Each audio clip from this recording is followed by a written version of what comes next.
So, good evening to all our esteemed leaders, extinguished guests, and fellow JCs. It gives me immense pleasure to welcome each one of you to tonight's inspiring session of India Incredible, the story of real India. A journey that allows us to explore the heart of our nation, its culture, people, traditions, and timeless spirit. Tonight, we travel to the land where the first rays of the Indian sun touch the mountains. A land of untouched beauty, vibrant traditions, peaceful monasteries, and resilient communities. Arunachal Pradesh, dawn-lit peaks and untouched horizon. From the breathtaking valleys of Tawang and Zero to the rich tribal heritage and serene Himalayan landscapes, Arunachal Pradesh stands as a beautiful reminder of India's diversity, simplicity, and natural harmony. This evening is not just about discovering a place on the map, it is about understanding the spirit of a people deeply connected to culture, community, and nature. As we begin tonight's session, let us open our minds to the beauty, wisdom, and inspiration this incredible state offers us. Arunachal Pradesh is often called the land of the rising sun, a place where nature remains pure, traditions remain alive, and humanity remains beautifully connected to its roots. The state reflects cultural richness through its tribes, festivals, traditions, and languages, spiritual calmness through monasteries and peaceful coexistence, natural magnificence through mountains, rivers, forests, and valleys, simplicity and resilience through the lifestyle of its people, harmony between progress, culture, and nature.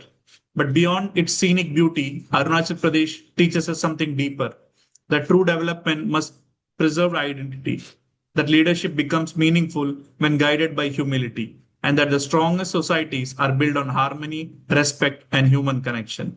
In many ways, Arunachal Pradesh reminds us that peace itself is a form of strength. To guide us through tonight's inspiring journey, we are privileged to have with us a dynamic trainer, passionate professional, and committed leader.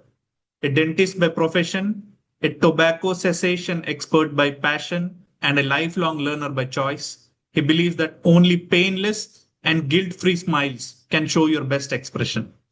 His journey in JCI reflects dedication, leadership, and continuous growth. He joined JCI Guwahati in 2022 and has served in key leadership roles, including Secretary in 2023, President in 2024, Zone Vice President Region B Zone 25 in 2025. Currently, he is serving as the new LO Incubation Officer of Zone 25 in 2026 and is associated with JCI Guwahati busy area. His journey, his training journey includes EPS 2023, CAP 2023, Speechcraft 2023, ZTWS 2025. He's also a proud recipient of the Best Participant Award at EPS and Speechcraft. Apart from JCI, he actively contributes through professional and social organizations, including Indian Dental Association, BNI Guwahati as member and regional trainer, multiple community and leadership platforms. Ladies and gentlemen, please join me in extending a warm welcome to JFM Dr. Ashim Choudhury, Zone Trainer JCI India, JCI Guwahati busy area Zone 25. JFM Dr. Ashim Choudhury sir, on behalf of JCI Triprayar, it is our privilege to invite you to lead today's session on Arunachal Pradesh, dawn-lit peaks and untouched horizon. We eagerly look forward to your thoughts, insights, and inspiration. Sir, the platform is yours. Thank you, Sitesh, for such a warm welcome and such a great introduction. So we are all set to travel from 3,000 kilometers from Triprayar to Arunachal Pradesh. So let me start the thing with the meaning of Arunachal Pradesh. So in the name Arunachal, the name Arun stands for dawn and Achal stands for mountain. So Arunachal Pradesh is known as the land of dawn lit mountains. And as you see, it's also called the land of rising sun because it's the first place where the rays of the rising sun falls in India. So let us travel to 3,000 kilometers from there, because when the world sleeps, or maybe when I say India sleeps, the backwaters of Kerala are silent and the deserts of Rajasthan are sleeping, Arunachal is ready to show guiding light throughout India. So first, let me start with the borders of Arunachal Pradesh. As you know, Arunachal Pradesh is one of the 7 sisters of northeast. And it is a very important state because it is bounded by three international boundaries. On one side, it's China, which we popularly know because India has been a part of the Indo-China War in 1962, and Arunachal Pradesh was at the heart of that war. Again, on one side, we have Myanmar, and one side, we have Bhutan. So, a state with three international boundaries in India is handling us and it's guiding us throughout the nation. Now, coming to Arunachal Pradesh at a glance, as we all know, we have studied in our general knowledge, the capital city is Itanagar, and it's one of the most developed city in Arunachal Pradesh. Uh, let's come to some stats. When we say the total geographical area is almost around 80,000 square kilometer, means it's not such a very big state. The population is quite approximately 1.3 million, 1.38 million as per the 2011 census. Literacy rate is quite low here, only 65%, because most of the people here they still live on mountains and trees, and the education is not have not reached every place. And the state animal, it's called mithun, and if you see a picture of mithun, it resembles like a yak, almost similar to a yak. And obviously the state bird is the great hornbill. There is a famous hornbill festival also which is held in Nagaland near Arunachal. The hornbill is obviously very famous. We all know what's a hornbill. And there are 26 districts, of which there are 4 or 5 districts which are very popularly known. Tawang is one place which everybody knows. Then Kameng district, Siang district, Dibang districts. These are 4 or 5 districts which are bigger in size and carry most of the part of the state. Now, let us dig deep into Arunachal Pradesh. The first is the cultures and traditions. So, Arunachal, as Sitesh, you spoke in your introduction about Arunachal Pradesh, this is a state which is deep into its culture. There are lots of tribes here. They speak different languages, they wear different clothes, but they all follow one concept that is called Donyi Polo. Means they worship the moon and the sun. The Donyi means sun and Polo means moon. So, as it is called the land of rising sun, they start everything with worshipping the sun. So, they all follow one common concept, that is the concept of Doni Polo. Now, in traditions, if we come around for festivals, since China is one of the bordering countries, so they are quite influenced by Tibet. So, they have a festival called Losar, where they celebrate the Tibetan New Year in Arunachal Pradesh, and it's become a tradition since ages. Again, there is a harvest festival. As all over India we have harvest festival. In Kerala we have a different harvest festival. In Punjab we have a different harvest festival. In Assam, similarly in Arunachal the festival is called Solong, and they also celebrate a festival called Newcome. As the name suggests, it's, if we pronounce in English, it's like welcoming something new. So they invite prosperity through this festival. So these are the 3 major festivals. Other than that, there are a lot of festivals because there are a lot of tribes. So a lot of festivals take place throughout the state. Again, there is one more concept behind the Doni Polo. There is a concept of Morung called the bachelor's dormitory. Means in every city or in every village, you will find a place where they create a bachelor's dormitory where people can come and live together. Not only just they come for sleeping or maybe taking rest. These have become hubs of education also. There are people who stay in the dormitories for a long time. They come there for cultural exchange. They come there for getting education. They come there for getting knowledge about other tribes. So the name dormitory is misleading here, but the dormitory is a kind of a hub where you can learn a lot of things about each other. So there is a quite lot of cultural exchange which happens through this concept of Morung. Now, if we jump into the history and heritage of the state, so as you can see, I have given a tag from NEFA to statehood. So NEFA stands for Northeastern Frontier Agency. So this was named during the British era only because at that time it was called as an agency as it was the opening gate to China. So British had made this an agency and not a state. And even during the Indo-China War also, it was NEFA only. But then slowly people realized and it gave its statehood in 1987 on February 20. As I am always mentioning Indo-China War 1962, So there is one famous incident about Jashwantgarh.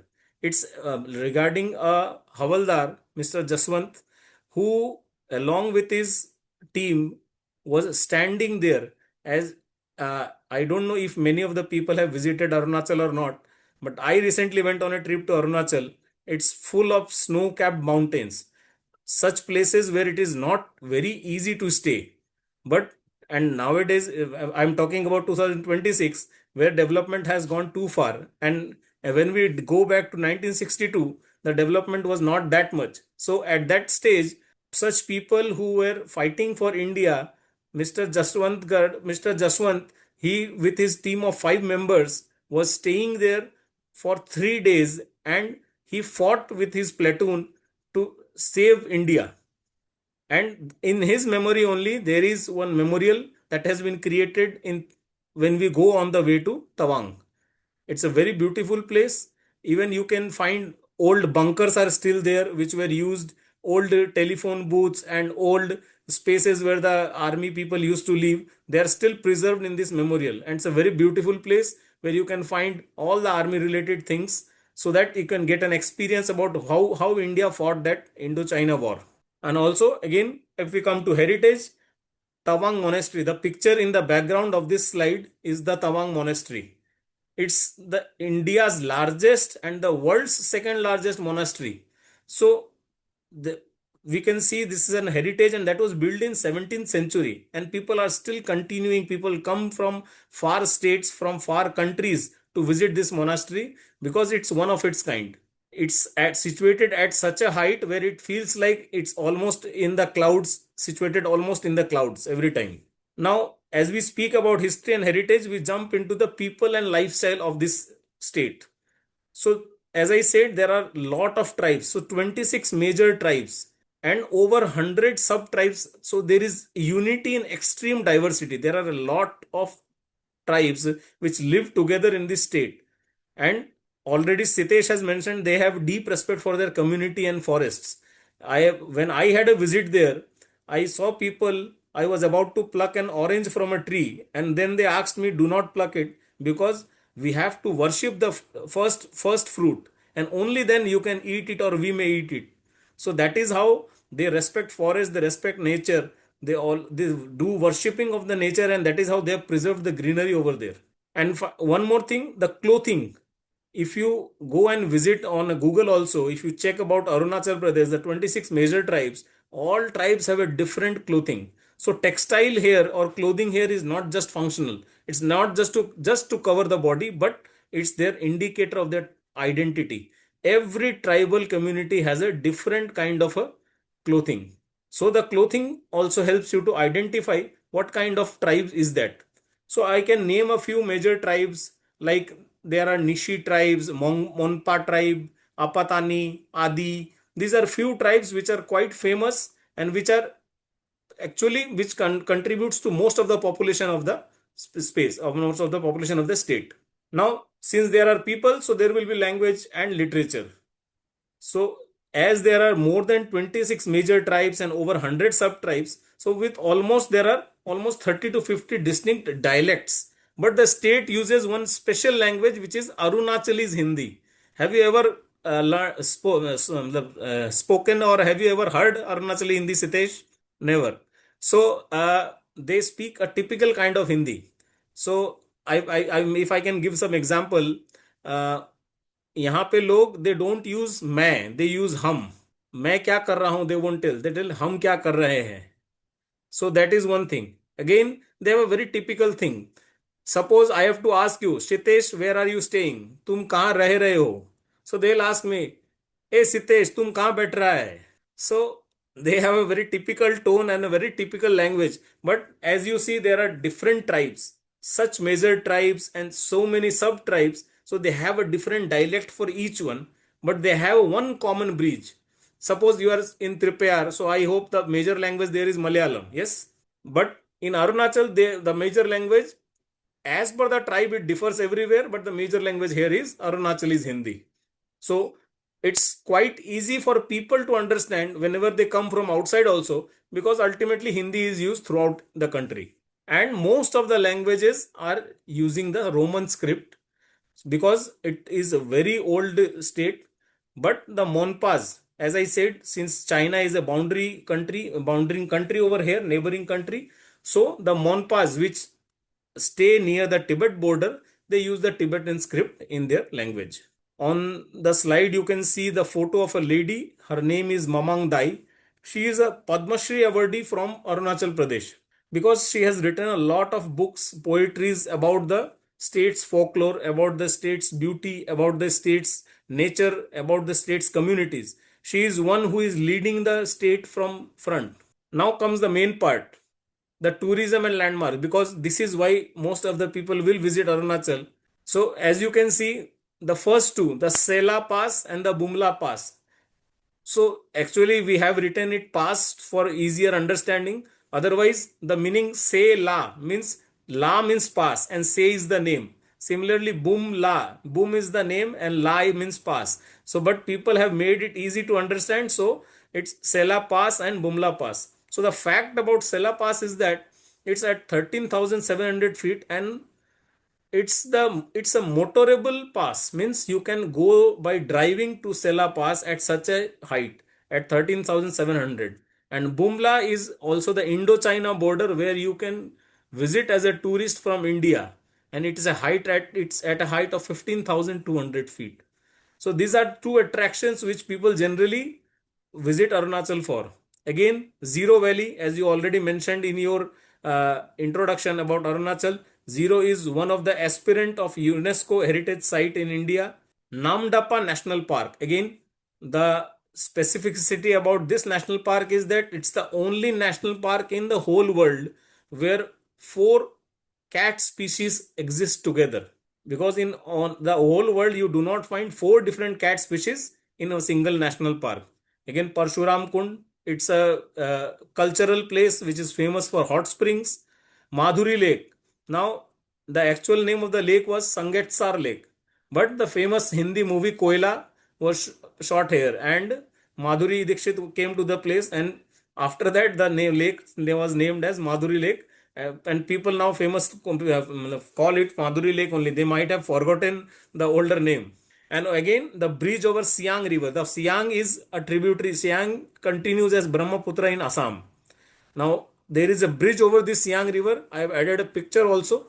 This bridge is a suspension bridge made of bamboo only. And it's lasted for years and years. And people are continuously using it. And it's become a tourist attraction as well. So I hope for these attractions, you people will come down to Arunachal and we will be happy to serve you here. Now, coming to the flavors of the hills. So these people mostly eat steamed food, smoked food, or fermented food. They don't generally use very much of oil or too many spices over here. Spices in the form of chili is obviously used. If you have heard the name of Bhuj Jalokia, the king chili, so that is very much used in this region because they use natural things and do not go for too many spices. So I have named a few dishes which are commonly popular here.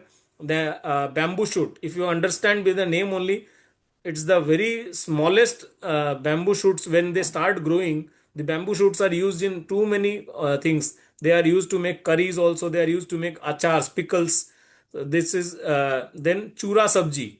As I said, the common animal is mithun. So they use that cheese, yak cheese, to make this chura sabji. Again, luktar and pika pila, these are used by making through dried pork, and they mix bhut jalokia with dried pork and they preserve it also for many months, and they cook it again and again. Again, apong is a rice beer which is generally prepared in this state. They keep it for fermentation. They pack the rice in bamboo and push it below the land. Then they'll take it out and give you as a drink, as a welcome drink in Arunachal Pradesh. And thukpa and momos are, I guess people know momos are very popular now. And thukpa is almost kind of a noodles. So these are some names which are commonly used. So even if whenever you come to the state, these are a must try because this will signify what Arunachal Pradesh actually stands for when it comes to flavors. Now, from flavors, obviously, every state will need some business and some industry to grow. So, Arunachal is very famous for kiwi. It's the largest exporter of kiwis in India. It's a huge exporter of oranges in India, and it's the second largest producer of large cardamom. Kerala is one of the producers of cardamom, I suppose. So, Arunachal also contributes in the production of large cardamom here. So, organic farming is what is practiced throughout the state. Then is the cane and bamboo industry. So as I already said, the bamboo shoot is used in food also. There are a lot of bamboo forests in this place which are used in making handicrafts, in different kind, in using furniture, in making furniture, and in kind of tourism industry also is developing because of the bamboo industry, because people love the handicrafts over here, and both the industries grow together hand in hand. And finally, it's now being called as the powerhouse of India because a mega project of almost 57,000 megawatt is coming in Arunachal Pradesh, where six different districts will be coming together to provide hydropower to not only Arunachal Pradesh, to the Northeast India, the seven states of Northeast India. This is one big powerhouse which is coming to the state very soon. So, as I have named it the green gold in the business and industry section, because the greenery is already preserved, and with the greenery they are earning gold, because they are doing organic farming, they are preserving the nature, they are using the nature products like cane and bamboo to make handicrafts, and again the water there, the rivers there are being used for the hydroelectricity projects and everything. Now, Arunachal has a very rich heritage, but the youth are ready to make it to the next big thing. So they have started with ecotourism startups like adventure sports, rafting, trekking, and everything. They are using every kind of water bodies to make it useful for the tourists and getting economic for the getting more economy for the state. Then farm to table organic brands. As I told, they are very much into organic farming, but they have started developing their brands. The youth have started developing their brands, have started going outside the state to sell and get more innovation, more startups, and more branding and more economic boost for the state. And Zero Festival of Music, obviously you must have heard about this festival. This has been happening for years, and the youth invite many artists from the, not only from India but from outside India also, people come and visit this festival. And finally, if I speak about JCI being present in the frontier, yes, we have two chapters over there, JCI Itanagar and JCI Aloilite, with the wings ready to spread to Naharlagan. Yes, we are trying to get one more LO in the state, that is JCI Naharlagan. So we are working on it, and we hope we will open with one more LO, and obviously many more LOs in the near future. So that is all about Arunachal Pradesh. Here I come to the end of my presentation. So I'll open to any kind of questions or any kind of discussions if we are ready. Thank you, sir. Uh, Through your words, we experience not just the beauty of the mountains, but also the values of simplicity, harmony, resilience, and cultural pride. I would like to invite reflections and interactions from our participants. The floor is now open for reflections and interactions. Please, you can unmute yourself and ask your questions or give a feedback. Also, your Hindi words are good. Need some more. Uh-huh. Thank Yes, you, yes. Shafiq. Hindi over here is quite different in Arunachal. Uh, Obviously, we can when you search over internet also, you'll get a lot of words. And obviously, I'll invite everyone to visit. It's such a beautiful place. Even in the pictures, it's so enchanting that once you come here, and if anyone loves to visit snow, in half of the year you will be getting snow in Arunachal Pradesh. Sure, we will come. Yes, yes. Welcome, Thank welcome, you. sir. Definitely. Thank Thank you, you. Shafiq bhai. Dr. Ashim, very wonderful presentation. And as usual, you've come up with so much of information I didn't know. I've only been to Itanagar, and now your presentation is making me wish to go to Arunachal Pradesh and experience all that lovely things that you've presented about. Thank you Yes, so yes. much. Wonderful Even presentation. thank you, thank Wonderful. you. Even I could not include much because Arunachal is so much spread out, because you cannot travel Arunachal in one direction only. It has three different directions to travel. So if you make a plan to go to Bumla and Sela, you have to go to Tawang. So you cannot visit the other places. Parshuram Kund again is in a different section.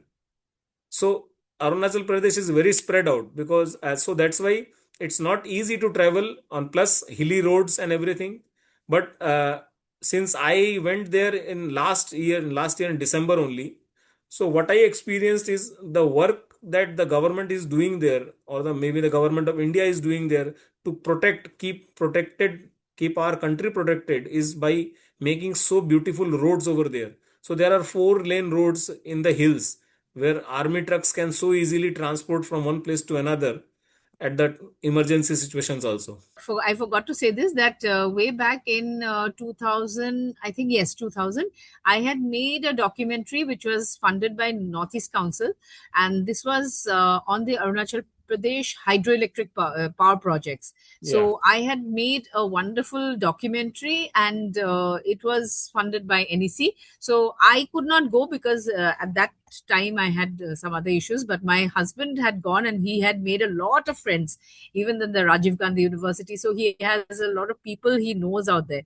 And this time, and he keeps telling me about Changlang district, and then Yeah. Gandhinagar, all these different places. I think you're very right. You've very rightly said, Dr. Ashim, that Arunachal Pradesh is very widespread.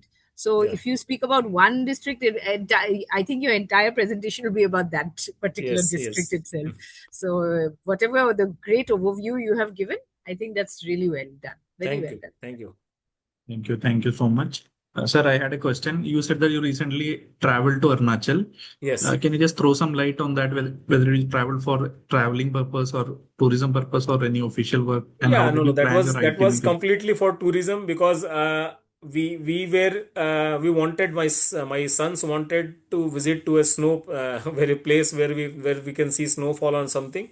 So we had an opportunity to see snowfall at Sela and Bumla Pass. Obviously, we had some breathing issues because we are not accustomed to such heights. So we had carried oxygen cans and everything. So me and one of my friends' families, we were traveling together. So, but it was a very good tour, considering the beauty, because I stayed in a place called Dirang over there, which is midway to Tawang, and such a beautiful place. The Dirang is also famous for hot water springs. We had an opportunity to visit a hot water spring also over there. So it was completely a tourism purpose. So we expect to go to another section maybe in this year end, or next year starting also. So how much days did you take, sir, to travel? So we, in our itinerary, it was a 5-day travel, because from Guwahati to Tawang, if we take, it takes almost 24 hours to reach if you go by road. Obviously, there are helicopter services available there. So if you take the helicopter services also, then it is a very lesser time. So from Guwahati to Tawang, it hardly will reach in 1 hour. But we preferred going by road, because ultimately the road journey is also very beautiful, and you cannot travel to Tawang in a single go. You have to stop in between. So we stopped at a place called Bomdila. This is again a very famous place. So Bomdila, we stopped overnight at Bomdila. Then we started the journey to Tawang on next day. So it was like that. And again we went to the Bumla Pass, we went to Sela Pass, we went to Madhuri Lake, all the sightseeing in the single section. And coming back, we came through Dirang. That is again a different route.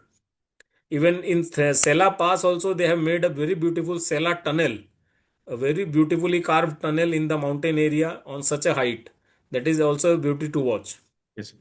Sir, we see a lot of border disputes regarding Arunachal. How do people there how do they look at it, whether they have inclination towards China, or how did you feel? Now, not really. People over there have always been inclined towards India only. I'll say except a very few, because the people who stay in the border areas, they have an inclination towards both the countries. But since there are a lot of disputes and they have suffered a lot, even if the people in the present generation don't know about the sufferings, but Arunachal Pradesh on and off has always been a center of dispute from the Chinese point of view. So people obviously are inclined towards India only. And during my visit, I realized that if I see the population of Arunachal Pradesh, and if I see the people, if I could see 100 people over there, I could see 200 army men over there also. So it is a heavily guarded place. There are army cantonments, there are police cantonments, CRPF cantonments, Air Force cantonments. A lot of guarding has already been done. So I think the people feel safer because of this guarding. And as we reach on a height, at a height, so suppose if I go to Bumla or Sela from Tawang, so I don't find many people, because that is not too much inhabited place. People don't really stay at such heights. So what happens, if people are staying in the low lying areas, they are quite towards India only, toward inclined towards India only. And as we go from JCI also, nowadays we have started conducting good business trainings over there. Has been a lot of development over there. So we see people are getting inclined towards India. There was a time, but since Dalai Lama came towards India, so that has brought a lot of change in the mindset of the local people. Right, sir. Thank you so much. Sir, a feedback from my side. The presentation was very sleek, very swift, beautiful slides. You have presented beautifully. It will stick with us for a long time. It was sweet and very informative also. Thank you so much. Okay. So as we come to the close of tonight's session, let us carry forward the essence of Arunachal Pradesh: to remain grounded while we grow, to value culture while embracing progress, to lead with humility and compassion, and to build harmony wherever we go. This evening reminded us that real strength lies not only in power or achievement, but also in peace, balance, and respect for humanity and nature. May we continue to lead with purpose, grow with gratitude, and inspire positive change wherever we serve. May I now invite JJ Krishnadattan KU to deliver the vote of thanks. Good evening, everyone. What a meaningful and enriching session this has been. First and foremost, our heartfelt gratitude to JFM Dr. Ashim Choudhury. Sir, thank you for taking us through the inspiring journey of Arunachal Pradesh with such warmth, clarity, and insight. Your presentation beautifully reminded us that leadership is not only about growth and achievement, but also about remaining connected to values, humanity, and balance. You helped us experience the spirit of Arunachal Pradesh beyond its landscapes and traditions. Our sincere gratitude to our fellow President HGC HGF CS Sitesh Sachidaran for envisioning and leading the India Incredible series with such a passion and purpose. Special appreciation to JC Anjali Hari, Secretary, for excellent coordination. JC Srijit Chandran, Treasurer, for smooth arrangements. JFM Kunnat Manoj, VP, Training, for conceptual guidance. JCHGF Anjali Manoj, Program Director, for beautifully executing tonight's session. And heartfelt thanks to every participant present here today for your enthusiasm, reflections, and active participation. As we conclude tonight's session, let us carry forward the beautiful message Arunachal Pradesh gives us: to grow responsibly, to stay rooted in values, and to create harmony wherever we go. Thank you all. Thank you so much, JJ Krishnadattan. As we move forward, let us remember great leaders rise with vision, lead with humility, and create harmony wherever they go. India incredible, know India, feel India, lead India. Thank you. Jai Hind. Thank you all. Thank you so much, sir. Thank you, Sitesh ji, and all the best for your future endeavors and future programs. I'll Thank you so much. definitely love to join all the things, all the sessions, and looking forward. Thank you, sir. Thank you so much. Good night. Thank Good night, Thank you, everyone. Ashim sir, for the Thank you. wonderful Thank you. presentation. Thank you. Thank you. Night.